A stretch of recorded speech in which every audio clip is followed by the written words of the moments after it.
আচ্ছা, আমাদের সাথে মোহাম্মদ জহিরুল ইসলাম সাহেব আছেন। আপনি কি কিছু বলবেন ভাই?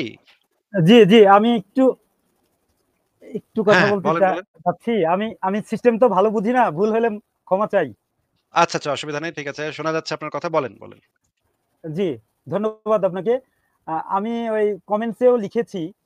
আ লিখাটা আপনাদের চোখে পড়েছে কিনা এই কথা বলব না এখন। আমি একটু কাজ করতেছি সরো। হ্যাঁ, আপনি তো বলেন। আপনি আ যেটা কমেন্টসে লিখেছেন সেটা আপনি বলতে পারেন। আপনার কথা শুনি, বলেন। আ ইসলামের আমরা তো জন্মলগ্ন পারিবারিকভাবে ইসলামের আ গণ্ডির ভিতরে বসবাস করছি বা আমল করতেছি। কিন্তু আসলে ইসলাম তো কিছুই বুঝি না। যদি কিছু পড়তে যাই তখন অনেক কিছুই খটকা লাগে। তো আপনাদের আলোচনাগুলো শুনে খুবই মুগ্ধ হচ্ছি। আ খুব আগ্রহ বোধ করছি। আর ইসলামের খুঁটিনাটি অনেকগুলো জিনিস আছে যেগুলো আমাকে মুগ্ধ করে বা ভালো লাগে। কিন্তু কিছু, কিছু জিনিস তো কন্ট্রাডিক্টরি বা খুবই ভালো ওগুলো বুঝতে পারি না। আপনাদের আলোচনা শুনলে খুব ভালো লাগে। এখন আ আপনাদের কাছে আমি একটু প্রশ্ন করেছি যে, আপনাদের কি কাছে ইসলামের কোনো কিছুই ইসলামের অঙ্গনে কোনো কিছুই কি মুগ্ধ হওয়ার মতো আপনারা দেখেন না? ভালো কিছু কি আপনাদের চোখে পড়ে? এটা বলছি আরকি।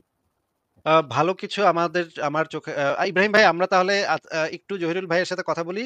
ইব্রাহিম ভাই আপনি কি একটু আমাকে সময় দিবেন? উনার সাথে একটু কথা বলে নিই। উনি একজন যেহেতু হ্যাঁ, অবশ্যই, অবশ্যই। হ্যাঁ, বলেন তাহলে সমস্যা নেই। আপনাকে একটু হুম। ব্যাক স্টেজে রাখি ইব্রাহিম ভাই, কিছু মনে না করলে?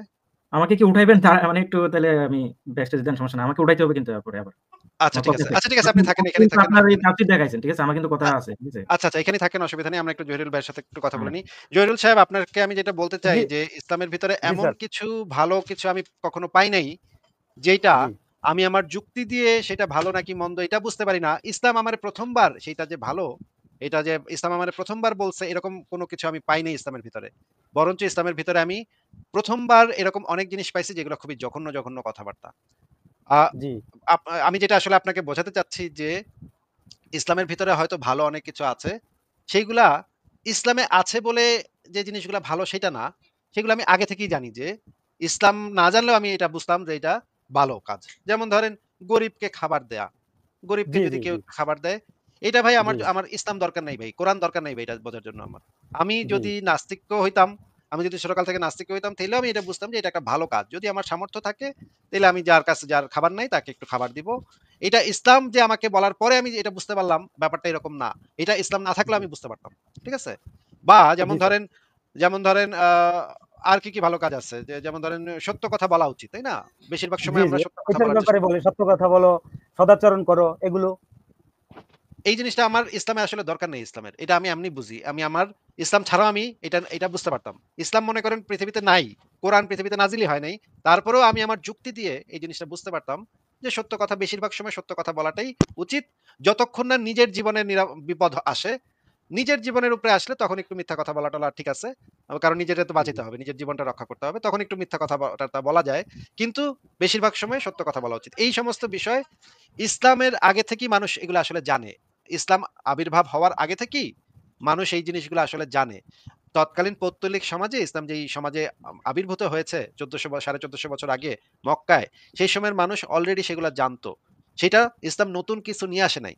সেই সময়ের মানুষ জি এগুলো স্যার। অলরেডি বুঝতো, জানতো। কিন্তু জি, ইসলাম যেগুলা নিয়ে আসছে, নতুন যেগুলা নিয়ে আসছে, সেইগুলার ভিতরে অনেক ভয়ংকর, ভয়ংকর জিনিস আছে। সেগুলোর ভিতরে গণহত্যা আছে, সেগুলোর ভিতরে জি, শিশু বিবাহ আছে, সেগুলোর জি, ভিতরে কাফেরদেরকে মেরে তাদের মা-বেটিকে গনিমতের মাল বানানো আছে। এইগুলা জি। ভাই হত্যা খুবই জঘন্য হত্যা আছে। জিনিস। এইগুলা জি, কোনোভাবেই সমাজে অ্যাকসেপ্টেবল না। ধর্মের কারণে কোনো মানুষকে হত্যা করা। এই যে একটু আগে আমি ইব্রাহিম ভাইয়ের সাথে আলাপ করছিলাম সূরা জি, তওবা। জি, জি। শুনতেছিলাম ধর্মের আমি। জি, কারণে মানুষকে জবরদস্তি করা, ইসলাম গ্রহণে জি, বাধ্য করা, এইটা জি, কোনো সভ্য সমাজে অ্যাকসেপ্টেবল না। এইগুলা জি, ইসলামে জি, আছে। জি। এগুলা তো ভাই ভয়ংকর জিনিস। আপনার কি মনে হয়? আমার স্যার আমারই মনে হয় ধর্মীয় অনেক কিছু আমি নিজেই পালন করে নিজেকে নিজে ক্ষমা করতে পারি না। অনেক অনেক সময় ধর্ম টিকিয়ে রাখার জন্য বউ বেটিদের সাথে খারাপ ব্যবহার করতে হয়।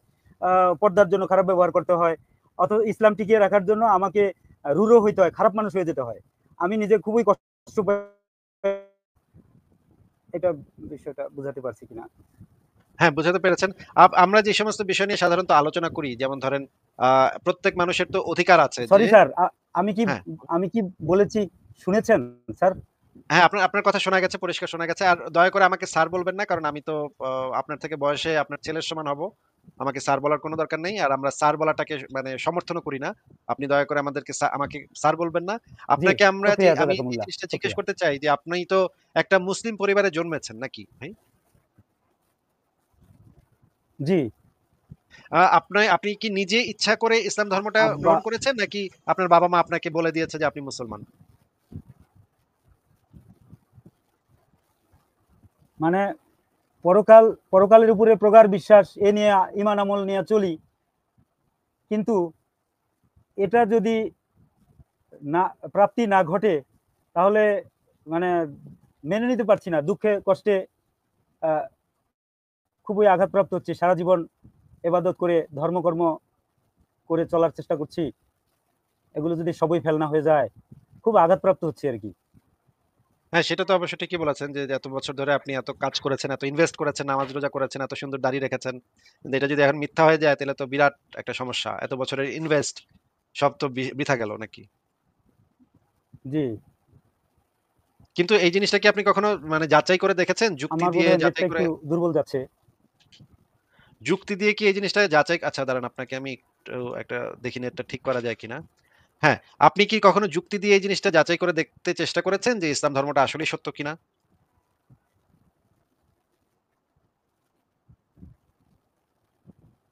জহিরুল ইসলাম সাহেব আপনি কি কখনো যুক্তি দিয়ে যাচাই করে দেখেছেন যে স্যার ইসলাম এখানে ধর্মটা কোনটা আসলেই অ্যালাইনমেন্ট সত্য কিনা? কোনটা করতে হবে? আপনি কি আমার কথা শুনতে পাচ্ছেন? স্যার আমি ধন্যবাদ জানিয়ে বিদায় নেব স্যার। আচ্ছা ঠিক আছে। আপনি বোধহয় আমার কথা শুনতে পাচ্ছেন না। ঠিক আছে আপনাকে বিদায় জানাচ্ছি। ভালো থাকবেন আপনি। আপনার জন্য শুভকামনা রইলো। উনি বোধহয় আমার কথা শুনতে পাচ্ছে না। ঠিক আছে। আচ্ছা আমাদের সাথে জহিরুল ভাই আবারও যুক্ত হয়েছেন। জহিরুল ভাইকে আমি একটু যুক্ত করি। জহিরুল ইসলাম সাহেব আপনাকে আবারও যুক্ত করা হয়েছে। আপনি আবারও চলে আসছেন দেখা যাচ্ছে। আপনি একটু নিজেকে আনমিউট করে কথা বলেন। দেখেন একটা মাইক্রোফোন বাটন আছে। সেটাতে চাপ দিলে আপনার কথা আমরা শুনতে পাবো। এখন আপাতত শুনতে পাচ্ছি না। জি, এই তো এবার এখন হয়েছে। কি হ্যাঁ, এবার শোনা বলেন। যাচ্ছে? হ্যাঁ, জি, শোনা যাচ্ছে। জি, বলেন। জি। আমি তো এমনি অভদ্রের মতো চলে গেলাম। একটু থ্যাংকস ও জানালাম না। ওইজন্য আবার ভাবলাম যে একটু সুযোগ যদি হয় কথা বলি আর বিদায় নেই। এজন্যই আসলে আ খুবই ভালো লাগলো আপনার সাথে কথা বলে। তো মোহাম্মদ জহিরুল ইসলাম সাহেব আপনার সাথে কথা বলে খুবই ভালো লেগেছে। আপনি যদি আরো কোনো আলোচনা করতে চান বা কথা বলতে চান তাহলে বলতে পারেন। অসুবিধা নেই। স্যার বলার তো অনেক কিছুই আছে। আ প্রকৃতপক্ষে আমি নিয়ম মেনে চলা মুসলিম। রাত জেগে তাহাজ্জুদ পড়ি, ৫ ওয়াক্ত সালাত আদায় করি। তারপরে ইসলামের খুঁটিনাটি সবই পালন করার চেষ্টা করি। আর এগুলো পালন করতে যেয়ে অনেকের সাথে রূঢ় হই। আ জীবনে অনেক কষ্টও করি। কিন্তু ধর্ম ভালো করে জানা হয়নি, পড়া হয়নি। যখনই জানতে যাই তখন খটকা লাগে। অধিকাংশ জিনিসই বুঝতে পারি না। বিশেষ করে কোরআন ঘেঁটে দেখা যায় এই ৫ ওয়াক্ত সালাতের কথা কোরআনে নাই। হাদিস মানতে হয়।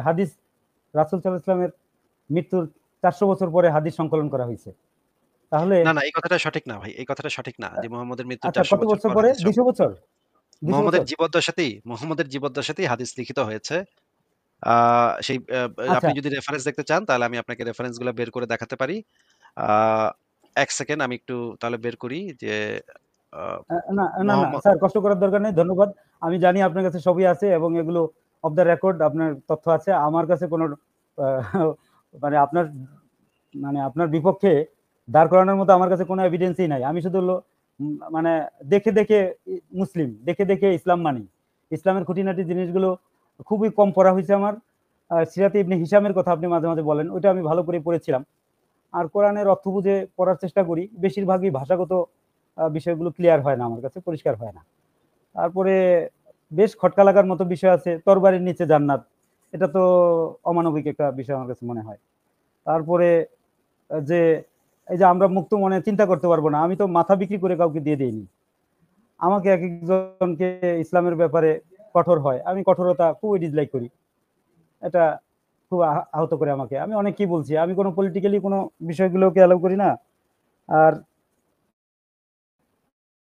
এই কেউ আমাকে কোনো দলে ভিড়ানোর চেষ্টা করলে আমি আ সেটা অবজার্ভ করতে যেয়ে দেখি যে তার মধ্যে ভ্রান্তে ভরা এবং নানা রকম ব্যাকগ্রাউন্ডে বহু খারাপ জিনিস আছে।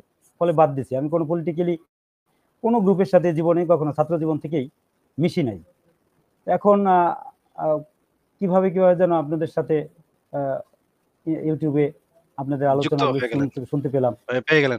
আচ্ছা যুক্ত আপনাকে হলাম তাহলে আমি বলতে একটা জিনিস আপনাদের আ আপনাকে একটা জিনিস জিজ্ঞেস করি যে আপনার এমন একটা জিনিস আমাদেরকে বলেন যে এই জিনিসটা আপনি কোরআন থেকে পড়ে আপনার ভেতরে খটকা লেগেছে যে এই জিনিসটা তো সত্য হইতে পারে না বা এই জিনিসটা তো মনে হইতেছে যে একটু সমস্যাজনক। কোন জিনিসটা পড়ে আপনার মনে হয়েছে এটা?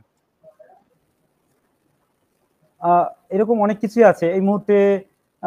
যেটা মনে হয় সেটা হলো কোরআনে অন্যান্য সালাদগুলোর কথা কিছুই লেখা নাই, ফজর, জোহর, আসর, মাগরিব, ইশা। এটা কি সত্যি? না শুধু তাহাজ্জুদের ব্যাপারটা কি উল্লেখ করা আছে, রাতের কিয়দংশ তোমরা কিয়াম করো, এটা। তো এটা তো আমার কাছে খুবই খটকা লাগার মতো একটা বিষয় মনে হয়, যে যেই কোরআনের সালাদকে ভিতরে আমরা জান্নাতের ৩ বার চাবি ৩ বার বলি। নামাজ পড়ার কথা বলা আছে কিন্তু ঘুরায় ফিরা ৫ বারও এটা বাইর করা যায়। ঘুরায় ফিরা এদিক সেদিক কইরা ৫ বারও তৈরি করা যায়। কিন্তু আপনাকে আমি আসলে নামাজ বা রোজা রাখা বা যাকাত দেয়া এই জিনিসগুলা জিজ্ঞেস করছি না। আপনি জি কি কোরআনে এই যে আদম হাওয়ার গল্প তো পড়েছেন। আদম হাওয়াকে জি কিভাবে জি বানানো হইলো, শয়তান কি করলো না, না করলো। এগুলা পড়ে জি কি আপনার জি কাছে কখনো মনে হয় নাই যে এগুলা প্রাচীনকালের রূপকথার গল্প, এগুলা তো সত্য হইতে পারে না। এটা কি আপনার মনে হ্যাঁ হয় নাই হ্যাঁ, কখনো? এটা মনে মনে হয়, মনে হয়, মনে হয়, যেমন এবং ধরেন অনেক কিছু খটকা লাগে যেমন ধরেন শয়তানের সেক্ষেত্রে। জি শয়তানকে যে বলা হইলো সিজদা করতে। মানে জি জি সিজদার একমাত্র মালিকানা তো আল্লাহর, তাই না? আমরা যে জি জি জি জি ইসলামের জি যে তাওহীদের যে ঘোষণা দেয়, হুম। ইসলামের যে সবচাইতে গুরুত্বপূর্ণ যে বিষয়টা সেটা হচ্ছে শিরক করা যাবে না। শিরক হচ্ছে সবচাইতে ভয়ংকরতম অপরাধ। অন্য জি কাউকে জি সিজদা স্যার, করা যাবে না। এক্স্যাক্টলি এক্স্যাক্টলি এটাই মনে পড়ে মাঝে মাঝে। এটা বারবার খটকা লাগে যে সেজদা করা হারাম, সেজদা করলে শিরক হয়, আর সেই মানবকে সেজদা করতে বলা হলো সকল ফেরেশতাদের। সেক্ষেত্রে তো এটা আল্লাহ সেজদা করতে বললেন, তো শিরক করতে তো আল্লাহই বললেন। এটা তো খটকা আল্লাহ লাগার কিভাবে মতোই বিষয়। শিরক করতে বলে? যেই আল্লাহ শিরককে সবচাইতে ভয়ংকরতম অপরাধ হিসেবে ঘোষণা করেছে, সেই আল্লাহ আবার শিরক করতে কিভাবে বলে অন্যদেরকে? এটা তো মানে খুবই পরস্পর বিরোধী জিনিস, তাই না? জি জি জি, অবশ্যই অবশ্যই পরস্পর বিরোধী। এটা আ এটা খুবই খটকা খটকা লাগে। কিন্তু আমরা হুজুর মোল্লাদের কাছে জিজ্ঞাসা করতে গেলে তারা বলে যে আহ, অত কিছু জানা যাবে না, যদি তুমি বেশি জ্ঞান অর্জন করতে চাও তাহলে তুমি জ্ঞান পাপী হয়ে উঠবা। নাস্তিক হয়ে যাবেন নাকি? এইসব বলে জ্ঞান জ্ঞান বেশি জ্ঞান অর্জন করতে গেলে এটা লা রাইবা ফি হুদাল লিল মুত্তাকিন। মুত্তাকিন যদি হইতে চাও তাহলে না দেখা জিনিসের উপরেই বিশ্বাস করতে হবে, গায়েবে বিশ্বাস করতে হবে। অদেখা হ্যাঁ, ঠিকই বলেছেন। অদেখা জিনিসকে এটাই এইসব। ইসলামের আকীদা। কিন্তু মনে করেন আমি একটা মুসলিম পরিবারে জন্ম নিয়েছি এবং পরে আমার কাছে মনে হইল যে ইসলাম ধর্মটা মিথ্যা। আমি ইসলাম ধর্মটা ত্যাগ জি, করলাম। ইসলামে আমার সম্পর্কে কি বিধান আছে? ত্যাগ করা তো যাবে না স্যার। ত্যাগ করলে আমাকে কি করতে হবে? আমাকে কি করবে তারা? এটা তারা তো বলে যে ত্যাগ করলে কতলযোগ্য অপরাধ করলো। এটা কেমন কথা? এটা কি মানে আমার হ্যাঁ, মানবাধিকার লঙ্ঘন করা হইল না? এটা তো মেনে নেওয়ার মতো বিষয় না। সবচেয়ে বড় কথা হলো উম, আমাকে মানে আটকে রাখার জন্য এরকম একটা বাক্য ব্যবহার করা, এবং এটা তারা এভিডেন্সও দেখায়। তো খুবই কষ্টদায়ক। এই জিনিসগুলো তো কোনো সভ্য সমাজে চলতে পারে না, তাই না? যে এই যে মানে এই ধর্ম ত্যাগ করলে মেরে ফেলবো, কল্লা উড়াইয়া দিব, জবাই করব। এগুলা তো সভ্য সমাজের আচরণ না, নাকি? এটা তো আমি তো একমত পোষণ করি, কিন্তু ছেড়ে আসা তো খুবই কঠিন। এটা ভয়াবহ ব্যাপার, সামাজিক ব্যাপারগুলো। এখন তো আমাদের যা যা এবাদত গুলো সবই লোক দেখানো এবাদত করছি আমরা। আর যত ধর্মের অনুশাসনগুলো আছে সবই ধর্মন্ধতা, কিছুই বুঝি না অথচ পালন করতে বাধ্য হচ্ছি। হ্যাঁ, পালন না করলেও চলে না। দান সদকা থেকে শুরু করে জাকাত ফিতরা থেকে শুরু করে সকল অঙ্গনে আহ, এটা বাধ্য। মানে ইসলামের, আমার তো মনে হয় যে ইসলামের সৌন্দর্যগুলো মানুষই এগুলোকে সুন্দর করে ফুটায় তুলছে। আহ, কোরআন হাদিসের আলোচনায় আরো কঠিন মনে হচ্ছে। এতটা মানবতা নাই, কিন্তু মানুষ ইসলামকে প্রেজেন্ট করতে যেয়ে অনেক সুন্দরভাবে হয়তো প্রেজেন্ট করে, আর সৌন্দর্য জিনিসগুলোকে ফুটিয়ে তোলে আমাদের কাছে, ফলে আমরা মুগ্ধ হই, আমরা চোখের জল ফেলি।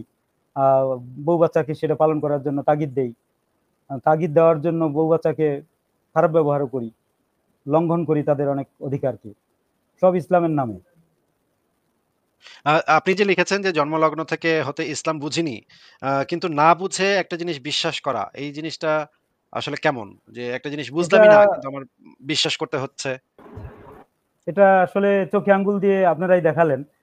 আপনাদের কিছু আলোচনা আমি অবাক হয়ে গেলাম, যেটা ওই যে ইমরান ভাই কি নাম যেন, ইমরান বিন ইমরান বিন বশির। বশির ভাই, তার কিছু আলোচনা শুনে যে আস্তিক হতে আর মুমিন হতে কিছুই লাগে না, কোনো যোগ্যতাই লাগে না। আমরা এমনি এমনি মুমিন, এমনি এমনি মুসলিম। কেন মুসলিম এই কথার উত্তর দিতে পারবো না তো, আসলে কিছুই জানি না তো। কিন্তু আপনারা যা করছেন, শ্রদ্ধায় মাথা মানে ভক্তি শ্রদ্ধা চলে আসে আপনাদের প্রতি, যে কত জ্ঞান গর্ভ আপনারা আলোচনা করেন এবং কত জ্ঞান রাখেন, কত পড়াশোনা করা আছে আপনাদের। তো প্রকৃতপক্ষে আল্লাহকে চেনা বা যদি মানে বিশ্ব ব্রহ্মাণ্ড চালানোর মতো কোনো বিশেষ পাওয়ার থাকে, তো আপনারা চিনেন তাকে, আপনারা সেটার এক্সপেরিমেন্ট আপনাদের কাছে আছে।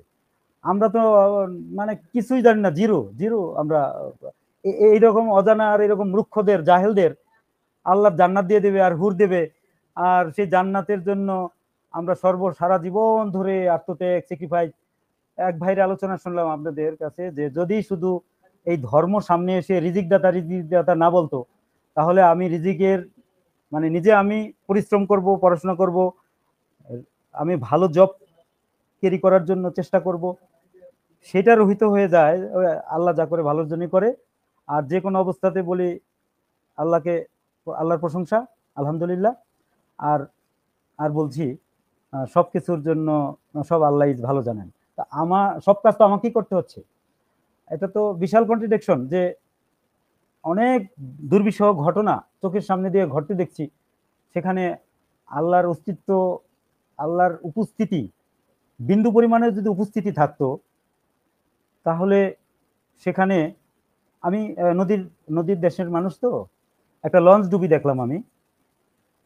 তো লঞ্চে অনেকগুলো লোক ছিল, শিশু, বৃদ্ধ, নারী, অনেক লোক, প্রায় 150 লোকের সলিল সমাধি ঘটে। ছোট্ট একটা লঞ্চ ডুবে উল্টে যায়। আপনারা সবাই নিউজ জানেন, এটা আমাদের দেশেরই একটা লঞ্চ, শরীয়তপুর। তো এখানে অশরীয় এমন কোনো ক্ষমতা হাত, অশরীয় কোনো প্রভাব এর মধ্যে পড়লে এতগুলো লোক লঞ্চ উল্টে যে এই যে শ্বাসরুদ্ধ হয়ে মারা গেল, আগুনে পুড়ে মারা যায় অসংখ্য লোক, নারী ধর্ষিত হয়, শিশু মারা যায়। এই যে এখন এই যে ইয়েতে বুঝতে পেরেছি। জহিরুল ইসলাম সাহেব, আপনাকে অনেক ধন্যবাদ। আমাদের সাথে ফারাজ ভাই চলে আসছেন। ফারাজ ভাইকে আমরা একটু ওয়েলকাম করি। ফারাজ ভাই, আপনি কি শুনতে পাচ্ছেন কথা? জি ভাই, শুনতে পাচ্ছি। আপনি কি শুনতে পাচ্ছেন? হ্যাঁ, ফারাজ ভাই শুনতে পাচ্ছি। আপনাকে ওয়েলকাম। আমাদের সাথে জহিরুল ইসলাম ভাই আছেন। আর আমরা তাহলে আজকে ইব্রাহিম ভাই, আপনি কি আর কিছু বলবেন নাকি আপনাকে আজকে বিদায় জানাতে পারি?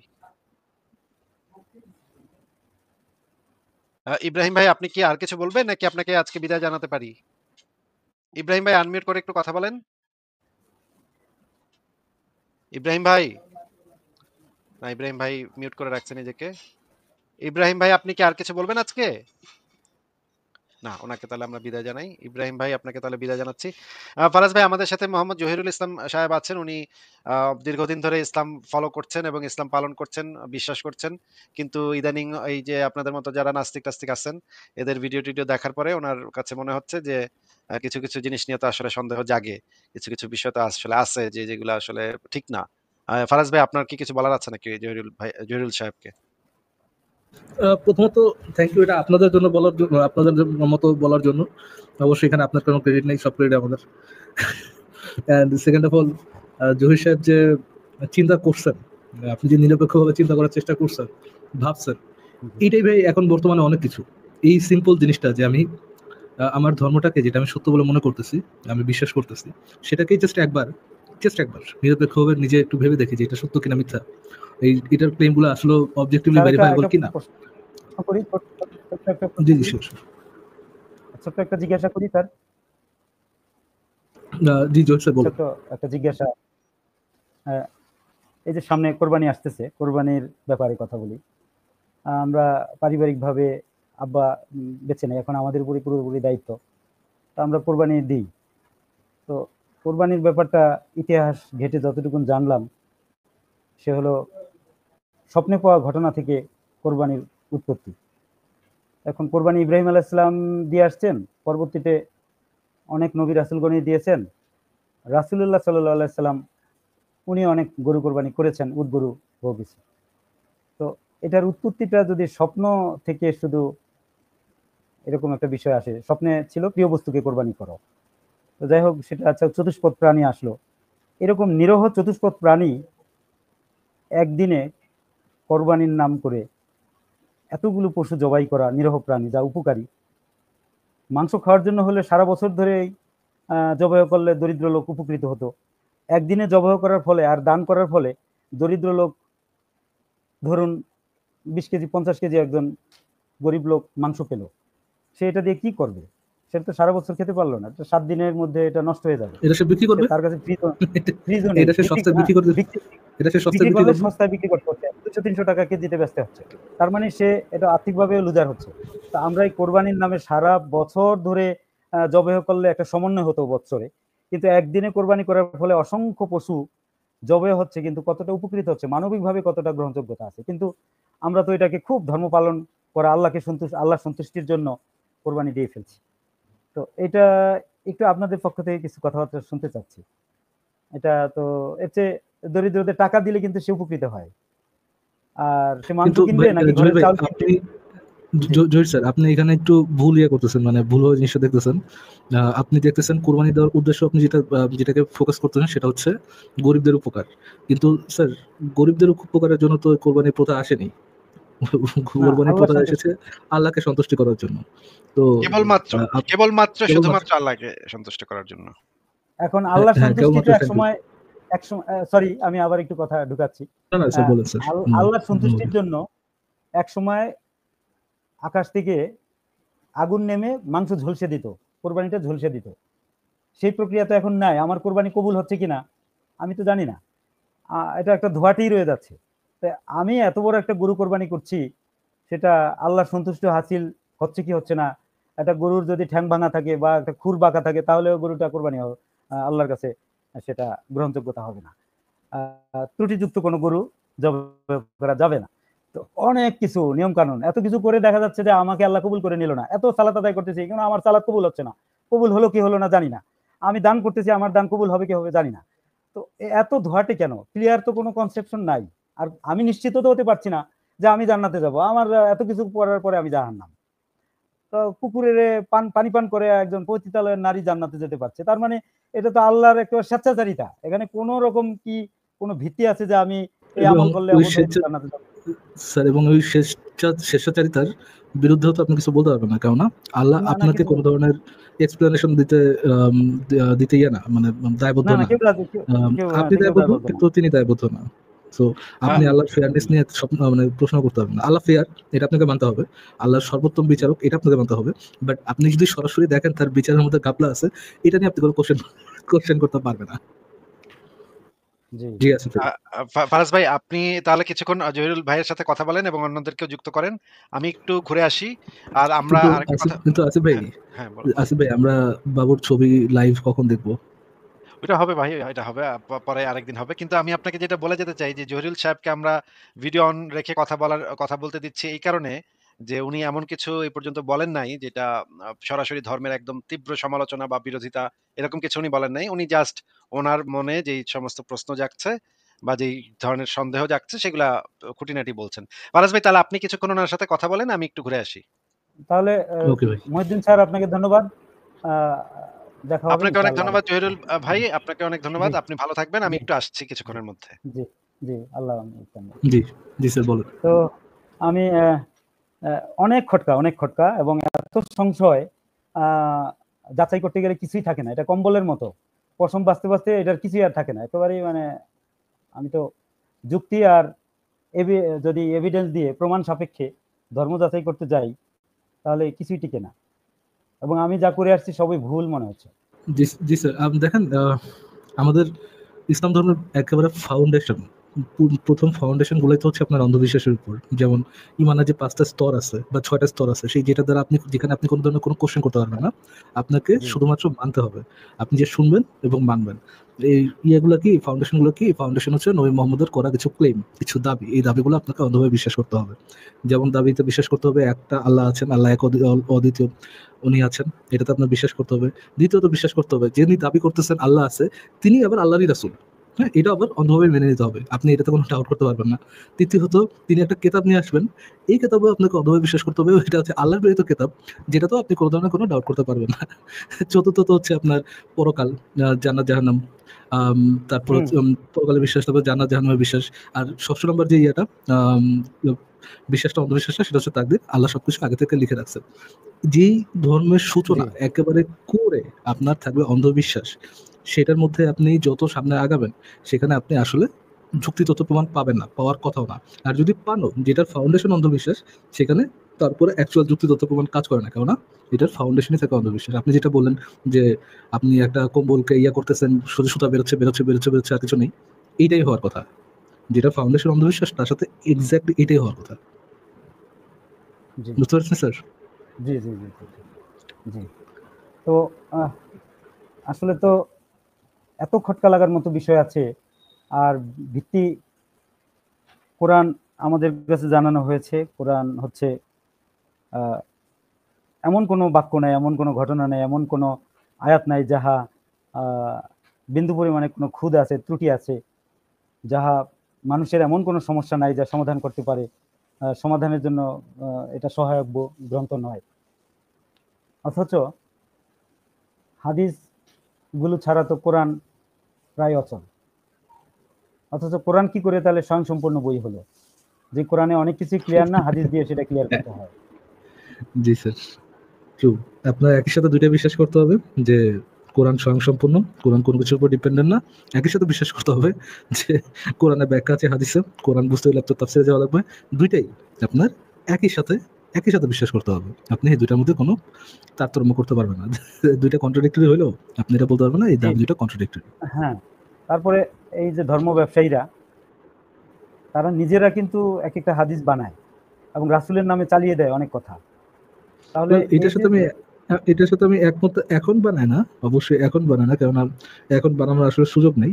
বাট এইটা বলা যে ওই হাদিস কালেকশনের সময় অনেক বানানো চানো হাদিস ছিল, যেগুলা মানে সনদ মতন মেনে হাদিস করলেও এটা যে কোনো অ্যাকচুয়াল সোর্স দিতে পারে না, যে এটা যে কোনো অথেন্টিক সোর্স দিতে পারে না, এটাও আপনি বলতে পারেন।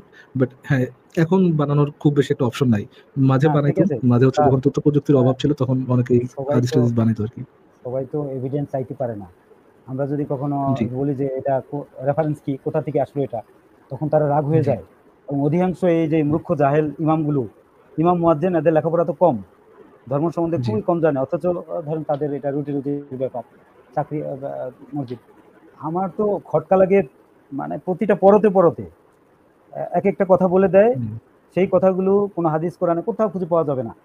এরপরে জিজ্ঞাসা করলে তারা আরো রেগে ওঠে এবং আমাকে তো কয়েকবার করে আক্রমণই করলো কয়েকজন মোল্লা।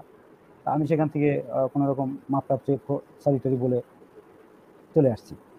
আহ, তো জি অনেক অনেক বিশেষ করে এই সুফিজম, সুফিবাদিতা, আমি তো মনে করি যে জি এরা সব যে পীর মুর্শিদদের মতো আচরণ। মানে সবাই তাদের পায়ের পদতলে থাকুক, পায়ের কাছে এনে সব টাকা পয়সা নজরানা দিয়ে যাক, গরু মহিষ, ফল ফ্রুটস, মুরগি, মাংস, খাদ্য সবকিছু তাদের পদতলে দিয়ে গেলে তারা খুশি। আর হ্যাঁ, ওনাদের তাদেরকে পীর ওনাদের যে মুর্শিদ। কোরআন সম্পর্কে ওনাদের যে ইন্টারপ্রিটেশন আছে, ওই ইন্টারপ্রিটেশন গুলোর আসলে খুব বেশি একটা ভিত্তি নাই। আর ওনারা নিজেরা এটা নিজেরা একটা বানান, কিন্তু এই চরিত্র তো আমাদের সেই, মানে যাকে আমরা অনুসরণ করি, যার উম্মত আমরা, তার জি। কার্যক্রম তো এরকমই। সাহাবীরা আচ্ছা, তার পদতলে পড়ে জহিরুল থাকতো। সাহেব, আমি আপনাকে একটা কথা বলি।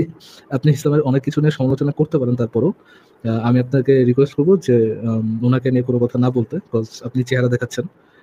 আমি চাই না না আপনার না, উপরে ঠিক কোনো আছে। ধরনের কোনো না, আমি আমি এটা ড্যাম কেয়ার, কেননা আমি একটা জায়গাতে একটু টিচিং স্যার করি, স্যার টিচিং প্রফেশনে আছি। আপনি ড্যাম কেয়ার, বাট আমরা আপনাকে হারাইতে চাই না। হ্যাঁ, একজন জি জি ভদ্রলোককে জি, আমরা থ্যাংক চাই ইউ না যে থ্যাংক ইউ, আপনি আমার জি ভালোটা চেয়েছেন। থ্যাংক ইউ, কেননা আমি এটার জন্য কালার হলে অসুবিধা আছে, এটা ঠিকই বলছেন। আর ঢাকা শহরের প্রান্তে বাস করি আমি, এই ধানমন্ডি মোহাম্মদপুরে। এখান থেকে স্যার নো। আপনি আপনি প্লিজ ইনফরমেশন দিয়েন না, নিজের সম্পর্কে প্লিজ ইনফরমেশন আচ্ছা দিয়েন আচ্ছা, না, ঠিক আছে, এমনিতেই যাক, আপনার অসুবিধা চেহারা নেই। দেখা। একটুখানি বলি, দেখেন, এই অনেক কিছুই তো বলতে গেলে অনেক কিছুই চলে আসে আমাদের হাত কিন্তু পা স্যার, বাঁধা, পুরো বাঁধা। ইমোশনটা মানে আমি কি জি জি অবশ্যই। ডানেও যেতে পারবো না, বায়েও একটা যেতে জিনিস পারবো না। আমাকে একটা জিনিস বলতেছে যে আমাদেরকে রিয়েলাইজ করতে জহির স্যার, আমাদেরকে এই জিনিসটা খুব ভালোভাবে রিয়েলাইজ করতে হবে যে আমরা একটা অসভ্য সমাজে আছি। এই অসভ্য সমাজে আমাদের বাক স্বাধীনতা নেই। এই জিনিসটা আমাদেরকে রিয়েলাইজই করতে হবে। রিয়ালিটি তো মানতে হবে, রাইট? ডেফিনেটলি তো অসভ্যতা। জি, জি এখানে আপনি আপনার পার্সোনাল ইনফরমেশন বা যেগুলাতে করলে একটা অসভ্য সমাজের লোকজন আপনার সাথে অবশ্যই অসভ্যতা করবে, সেই অপশনটা দিয়েন না। আমি আগামীকালকার নিউজে বা এক সপ্তাহ নিউজে এটা দেখতে চাই না যে একজন আপনার মতো কারো বাড়িতে যে আল্লাহ আকবার বলতে বলতে, নারায়ে তাকবীর বলতে বলতে লোকজন চলে গেছে। আমি জেনুইনলি এটা দেখতে চাই না। আপনার বয়স হয়েছে, আমি চাই আপনি সুস্থ থাকেন, যতদিন দুনিয়াতে আছেন সুস্থ থাকেন, ভদ্র থাকেন। এবং এইটা কিন্তু এমন না যে চাপটা যদি যায় সেটা শুধুমাত্র আপনার উপর দিয়ে যাবে, আপনার পরিবারের উপর দিয়ে যাবে। So I am requesting you, please নিজের সেফটির কথা চিন্তা করে, পরিবারের সেফটির কথা চিন্তা করে আমরা জি, আজকে thank তাহলে you. এখানে শেষ করি। আপনি নেক্সট জি, একদিন যুক্ত জি, হন জি। আবার, যদি জি। যুক্ত হতে চান। জি, অনেক সময় ক্যামেরাটা অফ আপনারা করুন। অনেক সময় ছিলেন। আপনাদের ধৈর্যের প্রশংসা করছি। আর সরি বলছি যে আমার অনেক ভুলভ্রান্তি কথাবার্তার ভিতরে ত্রুটি বিচ্যুতি থাকতে পারে। আমি সত্যি কথা হৃদয় থেকেই কথা বললাম যে আমার সংশয় আছে। এই সংশয়ের উত্তর তো তারা দিতে পারছে না। তারা দিতে দেখ, আমি খুশি মনে ইয়ে করব। কিন্তু জ্ঞান গর্ভ করে কেউ আলোচনা করলে সেগুলো শুনলে তাদের যদি গায়ে কাটা লাগে, তাহলে তারা জ্ঞানের আলোকে তারা আমাদের বসিয়ে উত্তর দেখ। আমরা তো তাদের কাছে স্যার, উত্তর পাই না। আপনি একটা অসভ্য সমাজ থেকে সভ্যতা আশা করছেন। হয়তোবা অতটুকু সভ্যতা আপনার সাথে দেখানো নাও হতে পারে, না হওয়ার সম্ভাবনাটাই অনেক বেশি। তো sir, thank you Zahir sir, আপনার সাথে কথা বলে জি, অনেক ভালো জি, লাগলো। অনেক ধন্যবাদ স্যার। আপনি আপনাকে অনেক আপনি ধন্যবাদ। মোস্ট অনেক প্রবাবলি কষ্ট। একজন টিচার, যেটা বলেছেন হয়তোবা আপনি মোস্ট প্রবাবলি একজন টিচার। এবং আমি চাই না কোনো টিচার একজন ভদ্রলোকের সাথে কোনো ধরনের খারাপ ইয়ে হোক, খারাপ কিছু হোক। আমিও আপনার স্টুডেন্ট হতে পারতাম, আপনি আমার স্যার হতে পারতেন।